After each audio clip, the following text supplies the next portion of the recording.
Deməli, bura Mingəçevir kəndi adlanan bir ərazidir. Bura əzəli Mingəçevirlilərin yaşadığı bir yerdir. Kürün sahilində bir kənddir. Hansı ki, şəhər bunun ətrafında salınıb belə deyək. Yəni, mən bildiyim məlumatlar bunlardır. Yəni, qədimdən burada Mingəçevirlilər, əsl Mingəçevirlər burada yaşayırlar. Həmişə bu kəndin cəmaatı dininə, adətinə, ənənəsinə çox bağlı olan bir kənd olub. Vətənpərvər bir cəmaatdır. Kənddə yolun kənarı ilə gəzəndə çox maraqlı bir plakatlar görürük. Plakatlarda vətəni sevməklə bağlı, mütəfəkkirlərimizin, alimlərimizin, Peyğəmbərimizin gözəl kəlamları, gözəl ifadələri yer alan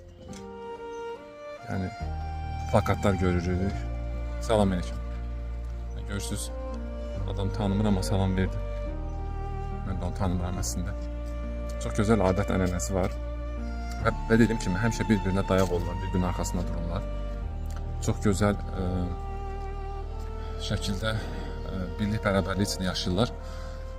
Bəzi plakatlarda yazılanları oxuyacağım sizə. Məsələn, burada yazıb, xeyirxah işdən danışmaq həmin işdə iştiraka bərabərdir.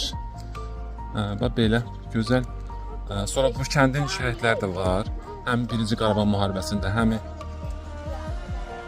2-ci Qarabağ müharibəsində xeyli şəhid verib və şəhidlərimizi unutmamaq üçün, şəhidlərimizi xatırlatmaq üçün kəndin mərkəzində belə bir abidə var.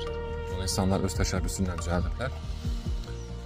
O şəhidlərimizi xatırlamaq üçün onların acaba soruşdum, bir-iki nəfərdən bilmədilər.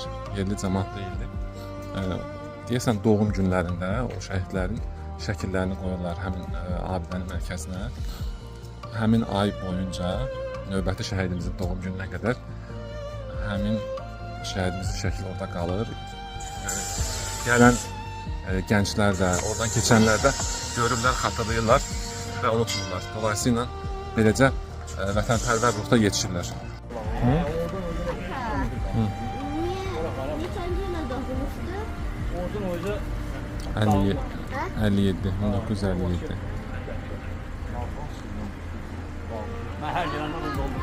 Sənin evimizdə yaşayanlar. Bu nə adətdir? Mingəçevir kəndində nə adətdir? Bir şəhidin ad günü olur. Həmin şəhidin də şəklini ora qoyurlar. Şəhid bulağıdır bu. 92-94-cü